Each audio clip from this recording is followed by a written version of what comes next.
திருக்காட்சி பெருவிழா திருப்பலி முன்னுரைகள். முதல் வாசகம் எசாயா 60 1-6. இரண்டாம் வாசகம் எபேசியர் 3 2-3 மற்றும் 5-6. நற்செய்தி வாசகம் 2 1-12. திருப்பலி முன்னுரை. இயற்கையின் புன்முறுவலில் விண்மீன் வழிகாட்ட, ஞானிகள் பயணிக்க, மழலை விழிகள் விரிய, சூசைமரி வியந்திட, பொன் தூபம் வெள்ளைப்போளம் பரிசாக, இதோ திருக்காட்சி பெருவிழா. வரலாற்றை இரண்டாக பிரித்த பிறப்பு இயேசுவின் பிறப்பு. இவ்விழாவின் முக்கியமாக இடம்பெறும் விழாக்களில் திருக்காட்சி பெருவிழாவும் ஒன்று. இப்பெருவிழாவிற்காக நாம் சிந்திக்கும் சிந்தனை, இதய பேழையை திறப்போம், குழந்தை இயேசுவுக்கு காணிக்கையாவோம் என்பதாகும். நமது ஆலயங்களில், சமூகத்தில், வீடுகளில் கிறிஸ்து பிறப்பு விழா வருகிறது என்றால் பல நாட்களுக்கு முன்னதாகவோ சில மாதங்களுக்கு முன்னதாகவோ நாம் சில விஷயங்களை முன்கூட்டியே திட்டமிட்டு தயாராகுவோம்.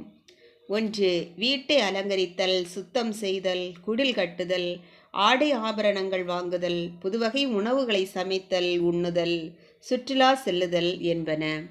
2.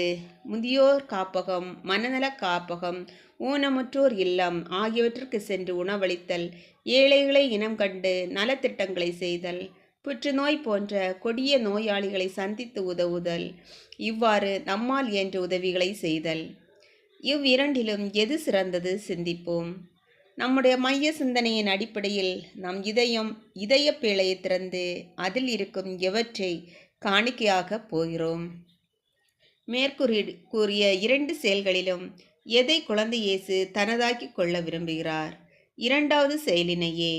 ஆம், இரண்டாவது கூறப்பட்ட நற்செயல்களையே தனது பரிசாக்கி கொள்ள விரும்புகிறார் குழந்தை இயேசு. அன்று ஞானிகள் தங்கள் பேழைகளை திறந்து மிக உயர்ந்ததை பாலன் இயேசுவுக்கு பரிசளித்தார்கள். நாம் நம் இதய பேழையை திறப்போம். நற்செயல்களால் நம் இதயம் சுத்திகரிக்கப்பட்டு அலங்கரிக்கப்பட்டு இருந்தால் அதுவே நம் பாலன் இயேசுவுக்கு போதுமானது. ஆகவே நம் இதயம் உயர்ந்ததாக, சிறந்ததாக, பாலன் இயேசுவுக்கு ஏற்றதாக அமைய பிறரையும் நம்மை போல் நேசித்து நற்செயல்கள் புரிவோம் என்ற நல்நோக்கோடு இப்பெருவிழாவில் கலந்து கொள்வோம். இறையாசீர் பெறுவோம். முதல் வாசக முன்னுரை. எசாயா 60 1-6. சிறுமியாக கருதப்படுபவர்கள் மீட்பரின் வருகையின் போது எவ்வாறு மேன்மைப்படுத்தப்படுவார்கள் என்பதை எசாயா இறைவாக்கினர் முதல்